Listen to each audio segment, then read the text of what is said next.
ఈరోజు పప్పు మామిడికాయ చేసుకుందాం. ముందుగా ఒక గ్లాస్ కందిపప్పు తీసుకుందాం.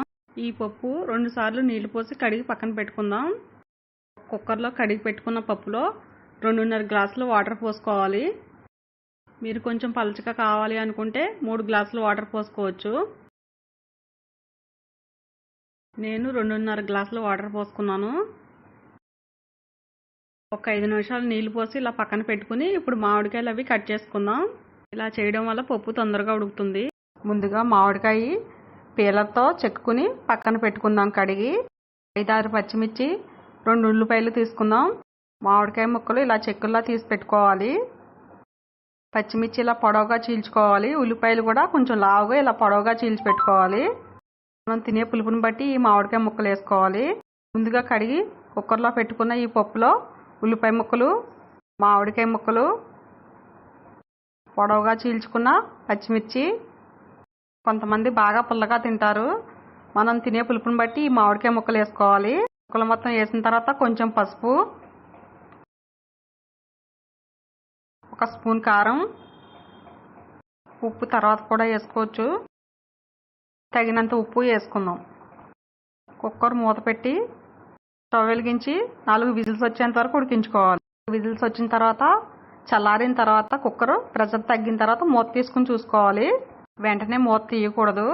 పప్పు మంచిగా ఉడికింది. పప్పు తాలింపు చేసుకోవడానికి ఎల్లుల్లిపాయలు, జీలకర్ర, ఎండుమిర్చి, ఆవాలు, మెంతులు, కరివేపాకు తీసుకుందాం. ముందుగా స్టవ్ వెలిగించి మూకుడు పెట్టుకుని 3 స్పూన్ల వరకు ఆయిల్ వేసుకుందాం. నూనె బాగా వేడెక్కిన తర్వాత దంచి పెట్టుకున్న వెల్లుల్లి రేకలు వేసుకోవాలి. వెల్లుల్లిపాయలు పప్పు గుత్తితో దంచి వేసుకోవాలి. 1 స్పూన్ ఆవాలు, మెంతులు, మధ్య మధ్యలో పోపు కదుపుకుంటూ ఉండాలి, లేదంటే మాడిపోతుంది. 4-5 ఎండుమిరపకాయలు మధ్యలో కట్ చేసుకుని ఎండుమిరపకాయ ముక్కలు కూడా వేసుకోవాలి. జీలకర్ర కూడా వేసుకుందాం. కడిగి పెట్టుకున్న కరివేపాకు వేసుకుందాం. పోపు మాడిపోతుంది, మధ్య మధ్యలో గరిటతో కదుపుకోవాలి. కొంచెం పసుపు వేసుకుందాం. పోపు కూడా ఏగిపోయింది. ఇప్పుడు మనం పప్పులో వేసుకుందాం. ఇలా ఉంటేనే పప్పు బాగుంటుంది. పప్పుతో మెదుపుకుంటే మరీ మెత్తగా అయిపోతుంది. కడిగి కట్ చేసి పెట్టుకున్న కొత్తిమీర వేసుకుందాం. పప్పులో ఉప్పు సరిపోయిందో లేదో చూసుకుని కొంచెం సాల్ట్ యాడ్ చేసుకోవచ్చు. 1-2 స్పూన్ల నెయ్యి వేసుకుందాం. పప్పు వేడిగా ఉన్నప్పుడే నెయ్యి వేసుకుంటే మొత్తం అంతా బాగా కలుస్తుంది. టేస్ట్ కూడా చాలా బాగుంటుంది. పప్పు మామిడికాయ రెడీ. నెయ్యి మొత్తం పప్పులో కలిసేలాగా ఒకసారి గరిటతో బాగా కలుపుకుందాం.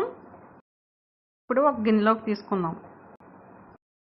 ఇలా గిన్నెలో తీసుకున్న తర్వాత కొంచెం కొత్తిమీర వేసుకుందాం. మనకి కొత్తగా మామిడికాయలు వస్తున్నాయి కదా, ఇలా పప్పు మామిడికాయ చేసుకుంటే చాలా బాగుంటుంది. మార్కెట్లో మనకు మామిడికాయలు ఎప్పుడు కావాల్సినా దొరుకుతున్నాయి. పప్పు ఆరోగ్యానికి చాలా మంచిది. పప్పు మామిడికాయ, పప్పు ఆకుకూరలు మీరు కూడా ట్రై చేయండి. ఎలా వచ్చిందో కామెంట్ చేయండి, లైక్ చేయండి, షేర్ చేయండి, సబ్స్క్రైబ్ చేయండి.